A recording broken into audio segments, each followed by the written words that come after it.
నమస్తే అండి, welcome back to Divi devotional channel. ఈరోజు మన ఛానల్లో 300 రూపాయల ప్రత్యేక ప్రవేశ దర్శనానికి వెళ్తున్నటువంటి శ్రీవారి భక్తులకు సుమారుగా స్వామివారి దర్శనానికి ఎంత సమయం పడుతుందో ఈ వీడియో రూపంలో తెలుసుకుందామండి.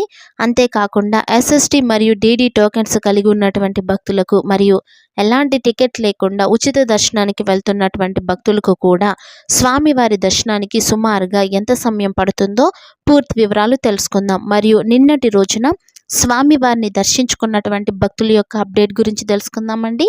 అంతేకాకుండా తిరుపతిలో ఇచ్చేటువంటి ఆఫ్లైన్ టికెట్స్కి సంబంధించి ఏ రోజుకి సంబంధించిన టికెట్లు అనేది ఇస్తున్నారు, ఇంకా టికెట్లు మిగిలి ఉన్నాయా, కంప్లీట్ అయిపోయాయి అనే పూర్తి వివరాలు ఈ వీడియో రూపంలో తెలుసుకుందాం.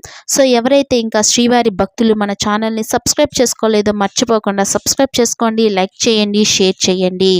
ఓం నమో వెంకటేశాయ.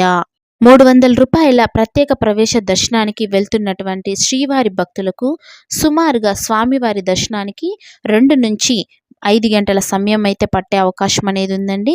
మరియు స్లాటెడ్ సర్వదర్శన టికెట్స్, దివ్య దర్శన టోకెన్స్ కలిగి ఉన్నటువంటి భక్తులకు మాత్రం 4 నుంచి 8 గంటల సమయం అయితే దర్శనం కోసం పట్టే అవకాశం ఉంది. ఇకపోతే టోకెన్ లేకుండా సర్వదర్శనానికి అనగా ఉచిత దర్శనానికి వెళ్తున్నటువంటి భక్తులకు దాదాపు 24 గంటల సమయం అయితే దర్శనం కోసం పట్టే అవకాశం అనేది ఉందండి. దీన్ని బట్టి చూసామంటే కనుక తిరుమలలో కొనసాగుతున్నటువంటి భక్తుల యొక్క రద్దీ, అంటే ఎలాంటి టోకెన్ లేకుండా ఉచిత దర్శనానికి వెళ్తున్నటువంటి భక్తులు వైకుంఠంలోని అన్ని కంపార్ట్మెంట్లో వేచి ఉన్నారన్నమాట. ఈ విషయాన్ని అయితే మీరు గమనించుకోగలరు. ఇకపోతే నిన్నటి రోజున స్వామివారిని దర్శించుకున్నటువంటి భక్తుల యొక్క సంఖ్య 82,139 మంది కాగా, స్వామివారికి తలనీలాలు సమర్పించిన భక్తుల సంఖ్య 39,849. నిన్నటి రోజు స్వామివారి హుండీ ఆదాయం 3.97 కోట్లు. ఇకపోతే తిరుపతిలో ఇచ్చేటువంటి ఎస్ఎస్టీ ఆఫ్లైన్ టికెట్కి సంబంధించి అప్డేట్ చూసామంటే కనుక ఈ రోజుకి సంబంధించిన టికెట్లు అన్నీ కూడా పూర్తయిపోవటం అనేది జరిగిందండి.